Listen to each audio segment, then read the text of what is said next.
Okay. Now, I said I was going to be right back and knock this out real quick, but I think I jinxed myself with this model. It took a little bit of time. But this is where I'm at. This is what I have. I've got a low poly mesh that I can use to export. I'm going to isolate it and you can look at it. In ZBrush, I guess my main thing was whenever you get too harsh of a triangulated edge, it kind of shows up in the mesh.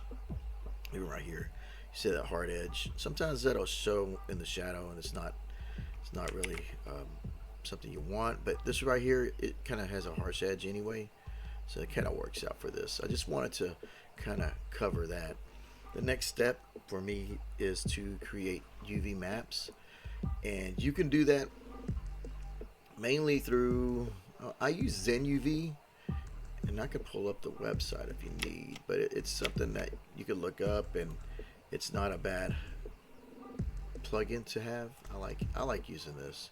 So if I were to isolate this mesh, we're gonna go into here.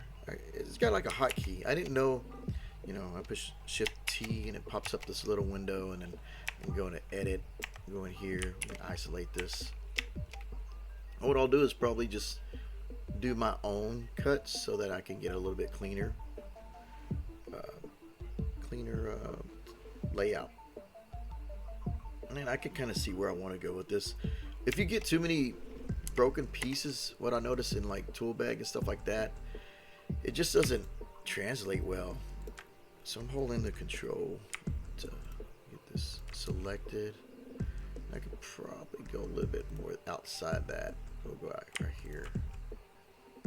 We can grab all this right here. Try to keep it in this little family.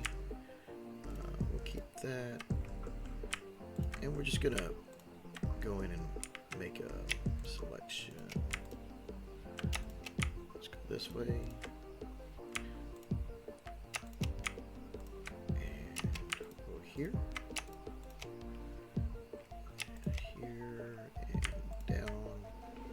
Let's see if I can connect this to be a little bit more, to be better. And then that'll be my first cut. I'm gonna go to, or mark, I'm gonna mark it. That's one. We'll do the bottom. This way this whole bottom's a little bit more uniform. Trying to get this in here. And sometimes I want it to be a little as flat as it can be. For this, we're gonna go about here. Notice the more pieces you have, sometimes it'll mess up. Not mess up. It just looks a little bit more rough whenever trying to get something to look right. Just to kind of be a little bit more seamless. This way, we can take that one off. So now we got that bottom. I'm gonna mark it, and then what I'll probably do is just break up a few other pieces so I can see this right here. Looks like it could be a good little loop. There's no perfect way for, in ZBrush I usually use the UV thing in there, and it does okay sometimes it doesn't. Sometimes it looks a little rough and it doesn't work for what I need. So I'm gonna break this up. It's this little curve right there, and yeah, we'll go with that. So this will be there, and sometimes I have to go back and correct the UV map so it's not a little bit of a mess. This is gonna be a problem, I can already tell. You see this right here? So let's go ahead and drag that, turn off that snapping. I'm just gonna slide it out. I don't know. You don't want it to be too harsh of an angle, or we'll see. Let's see what happens. It might not do nothing, or it might do something.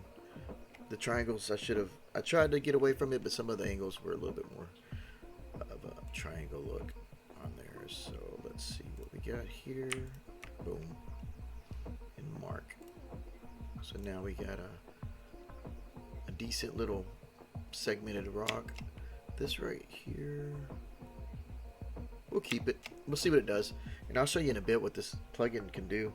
this Zen UV. Um, Looks like there's a new update available. I don't know what there's any improvements with it. Let's see. Check for updates. Nah. Visit Blender Market. Let's go there. Let's see what it does.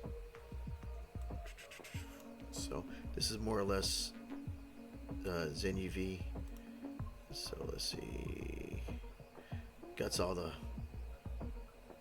the things that this plugin does. I like it. There's some good videos online.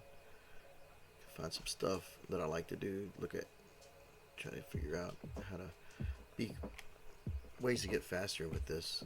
There's a lot of good stuff in there. Even stacking. There's some stacking and other stuff that, you know, makes it a lot easier in here. It's, the more you dig, the more you start learning, just like anything else. So we're gonna go ahead and do a unwrap. Make sure that that's selected. We'll go to Zen. So now we got all our pieces. And if I were to just do Alt T with this, it actually applies like the UV layout, and you can see how it looks. The other thing is that you can also align everything too if you get a little bit more specific with hard surface stuff. So what I'm going to do is go to this UV Packer, and this is another plugin that's free. There's a documentation, UV Packer Home. I can click this so you can see this real quick, and it's free. It takes a little bit of setup. Just follow along with the instructions. It's step by step down at the bottom how to install it. Once you do it, it's not so bad, you know, until you update to the next one. They got other things. We use Umbrella where I work, and that's for 3D Max. It's not too bad, but sometimes I like to do things by hand to get a little bit more specific unwraps. So that's where that comes into play. So this is cool to look into. UV Packer. If you don't, you can use the Blender default stuff, but I like this. So we're gonna go in here. We're gonna pack, and it packs as best as it can. You can up the resolution. You can tell it how much padding. So I'll usually do maybe about 6, so that it can be a little bit even. You can tell it if you want it to rotate, pre-rotate. Choose rotation 0 or full rotation, and it'll rotate it anyway to make it fit. Let's go that route. And so you can see that it's packing in a little bit more in here. If you really have to, if you need to do, if you need to get in there and pack more in there, you can probably range it a little bit more to get something in there. But it looks like it's decent. Just should read pretty well. Just go from there. So go with that. Okay, cool. So the next part, let's go into that. We've got our UV. It's got UV maps. You can see all this stuff in there, all the good stuff. We're gonna export this into Marmost Toolbag. Sometimes this is the back and forth. What I usually like to do, name it. Go here, rock low, and then go in here, rock high. So now whenever I get out of this focus thing, you can see that the high poly rock is here, the low poly rock is down here. Okay. The other thing that it could confuse, this is not a big deal, but it can be if you don't, if you have a lot of stuff going on. If these two materials are the same, and you export it into Toolbag, sometimes it can override each other if you don't update it. And so you can just give it a, name it whatever, new.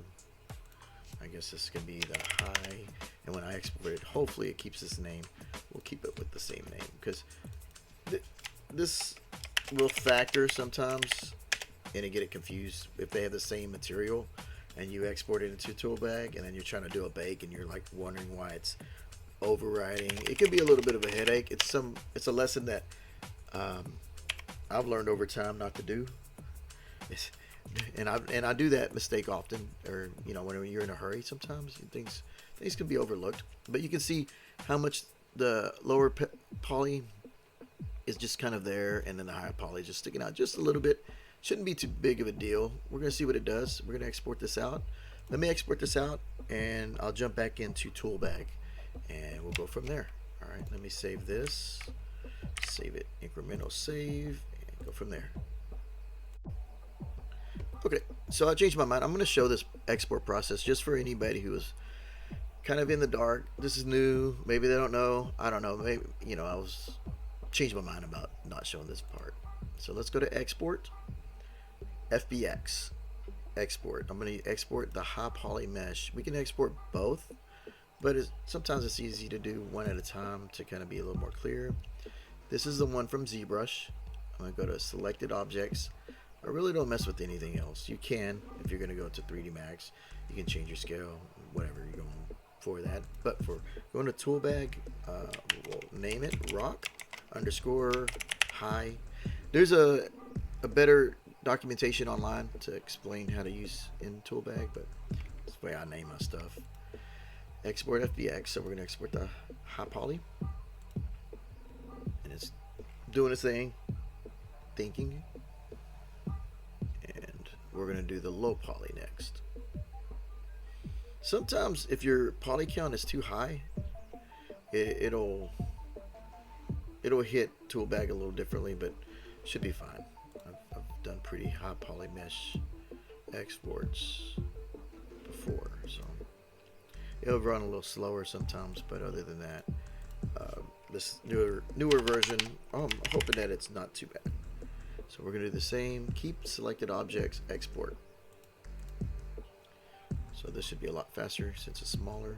Okay, I'm going to save, and I'm going to go jump into Toolbag, and I'll be right back. Okay, we are now in Toolbag. So I'm going to import, go to import, and you can select both, open it up. You can probably see how heavy these models are. Hopefully it don't take too long. We'll see what it does.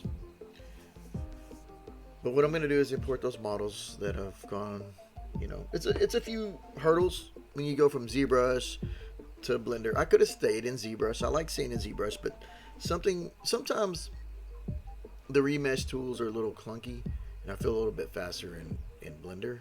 So it's kind of a give and take. It depends on how the model is. Sometimes I can be in ZBrush and it'd be no problem. So what we have right here is a high poly mesh and a low poly mesh, and you can see the UV layout that we just did inside of Blender, and this one has no UV layout. I can toggle this off. The textures came in correctly, so that's very important. If they were both named rock, they would have both been with the same material. So if I can change one material, I can change the other. So let's go to bake, new bake, and what we're going to do is just drag this one down to the high right below it. There you go. And we're going to drag this one to the low right there. So now we have a project. You can rename this, double click that, and if you have a bunch of bake models, sometimes it helps. You can just name it rock, whatever, or even just rock ABC or 01, 02, whatever you want, whatever makes you happy. We're going to export all these textures. We're going to give it a folder. So what we see right now, if we were to go to the wireframe, we can turn on wireframe. You can see the mesh of what we made in Blender. Okay? And you can increase or decrease this wireframe, however you need. Okay, let me get this export set up. We're going to go to bake, output. Let me see where this goes real quick. Output, rock, example. I'm going to make a folder. We'll name this, I don't know, maps, I guess. Maps, mats, textures, whatever your workflow, your pipeline is, name it that. I'm going to name it maps. We're going to go to rock in case I decide to do a second one. Rock. We'll call it A. Starting with the first one, rock A, and then we'll push OK. So now that export right here will tell the bake to save into that folder. This right here is going to play a factor. So your master resolution is at about 2K. We're going to go to 4. Takes a little longer. If you want to do it quicker, we can leave it at 2 for now. So everything that I'm really want to see is a curvature. I like the ambient occlusion. You can go to configure right here. You can even make presets if you really want to. I haven't done any. I should. I really should. I need to do that. Just sit down and do that. Cavity could help with rocks. There's also a webpage that Marmoset made explaining each one of these. Height will help. You do need to set it up correctly or it's going to be a little bit off, but it doesn't hurt to have. We'll go ahead and throw it in there and I'll show you what it does for anybody curious of why something doesn't look right, because this will factor something else. I'll show you. So we're going to go in here, and your format, you can increase it. The more bits, the more data, the more information. Your samples, same thing. It's going to be higher numbers, better quality, longer time. This is just an example, so we're just going to do a little basic bake. We're going to start. So everything from the high poly should transfer to the low poly model. And let's see what happens. So this is whenever a lot of people start doing this program, you'll do it and then you're like, nothing happened. Where's my textures? What happened is you need to create a texture project link. Without this, the low poly rock doesn't have any information to gather from that. So we're going to go to this, and what's cool is that you can do a new project and just do this and it should apply the correct information. So now if we look at the rock, we now have all the information transferred down to this. What we don't know is if there's any clipping, and so we're going to do this. We're going to go to the bake, and you can show the high and you can show the low. So now we should have both. What I'm going to do is go to the low, and so when we look at the model, you see the geometry that's kind of showing, and you can turn this off or on, this cage. So if I were to turn this up, the cage, you see all these little pieces poking out. Those are not going to be factored into the bake because they're below this mesh. And so to adjust that, you can select this and push it up. And you can adjust either one. And sometimes, as long as it doesn't fold into itself, you should be fine. And so now, when we look at the mesh, we're going to turn off this high, so we can hide it. And now you should be able to see everything. So the cool thing is that now that we have this, we can go to our layers and we can actually texture this. There's a lot of textures. We can start fresh. We can do simple. We can go into, add a basic color if you really want. We can have turn to be a little more gray. We'll go gray. Oh, didn't want to go there. Go here and press OK. So you can start to see the data. It is a little sluggish because that other mesh is very heavy, and it is kind of slowing it down. But for what we need, this has the data in there. I'm going to show you something else. Did I include the height map? I did. So we're going to open this. This right here is pushing the data. And sometimes it can distort it in a weird way if you have a mesh that it's not really what you want. So we can put this 0.1, just lower it just enough to where it's not so crazy. We could even turn that off if we really want it to work with the whatever you can export to. If you don't have displacement turned on, and it's not really going to show, but it is good to have that information. We can look at each one of these textures that have been output from the bake. You can preview. And you can see that there's a bit of clipping. So if we're going to adjust this, we're going to go to the height. And then this is where you're going to start to do the distance. You're going to do the outer distance. So we can try to do a little bit more and see if this corrects it. In the inner, this can be 0.25. And let's see what it does. We're going to bake. We'll see if the little heavily dark areas go away. We're going to go here, and didn't go away, so we can increase this distance to, we'll go 5, and -5. And let's see what it does. This is getting closer, and you're just gonna have to adjust as needed. Sometimes 8 and -8. So this kind of has a padding. And now when we look at it, it starts to go away a little bit more. Might be just perfect 10. Look at that. 15. And then you'll see that it starts to soften. And then we'll go back into here. I really don't use the height map as often, so you can start to see that it starts to go away. I don't use it as often, but it is there. There's information to be used.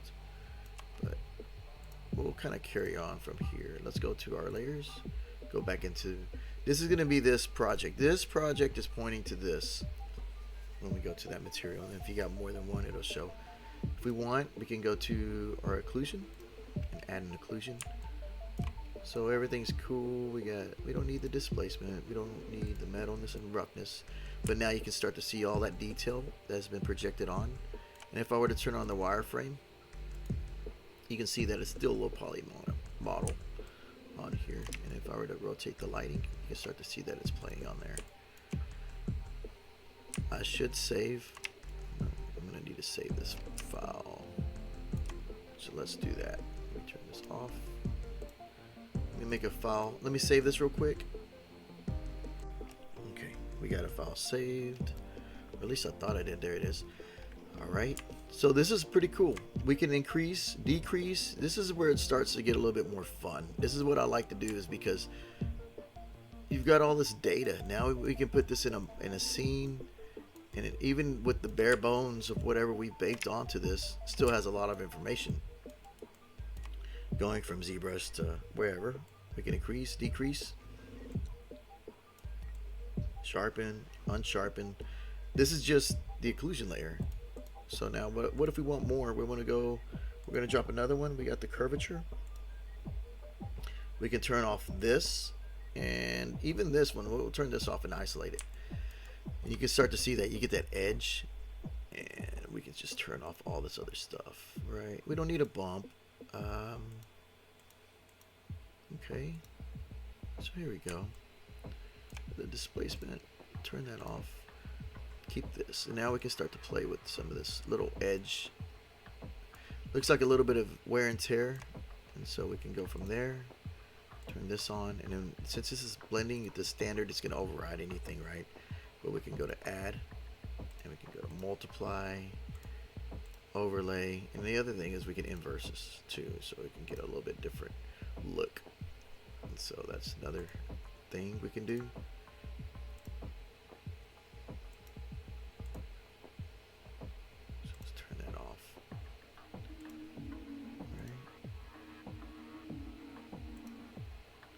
I'm just trying to look at what we have.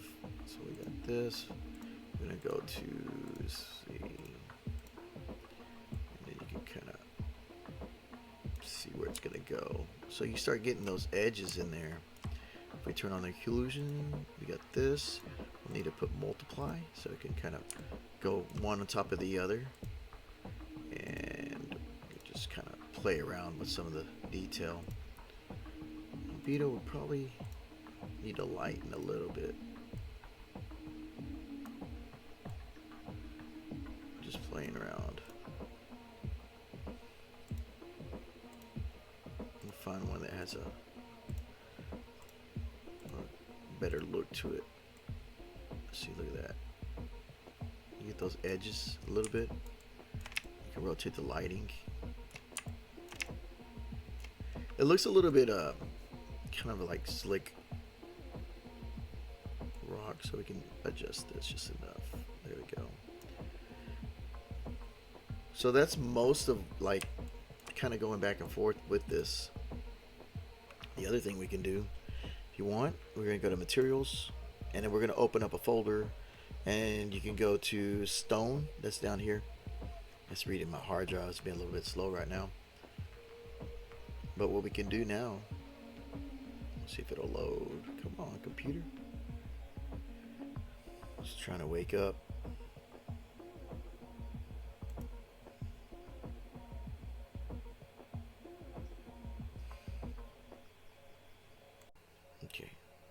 let's go down to stone. And there's a lot of stuff down here. So now if we want to expand this up, we can increase this resolution. You can pick whatever kind of rock that you're feeling to kind of drop into here. So let's see what we can find. There's a little bit of this hard chiseled edge, so if we were to just drop this in here, it'll carry all this texture data into the little node. So there you go. And you can even adjust this on top of it. So now we have a little bit more. So going in here, we can increase the contrast, decrease the contrast. Oh, come on, material. Right here. See, you can see that color pop. Rotate. You can rotate the textures to kind of get a little bit variant. We're gonna go to triplanar. It kind of covers a little bit seamless. And if you really need to, if you can't see it, come on, drag this up. So go here, press OK. So you can start to see some of the detail. So now you got a rock. We can start adding more stuff too. It just goes on and on and on. You just kind of layering it up. You got some more details on top of details. If you feel like the scale is a little too big, you can increase it. We can go big, small. Sometimes just enough. So you can toggle stuff on and off. Let's adjust this lighting. We're gonna go to the sky. We're gonna change this. Go to the library. Because this studio setup is pretty cool, but if we're gonna be outside, it's not gonna be practical, right? So you want to keep it to whatever your scene is gonna be closest to.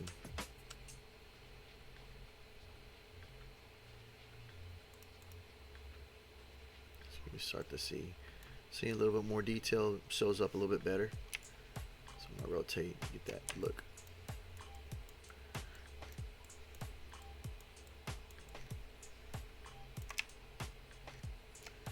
Go down. We'll go to more. Let's see if we can find a beach. More of a beach look. Nope. Not enough. Not enough. What about that? Castle. So you can kind of see where this is going. I could be here all day just picking textures and details and different things. This one's a little bit more.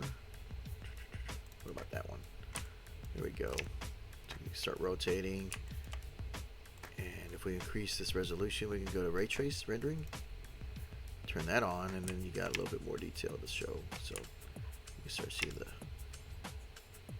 detail.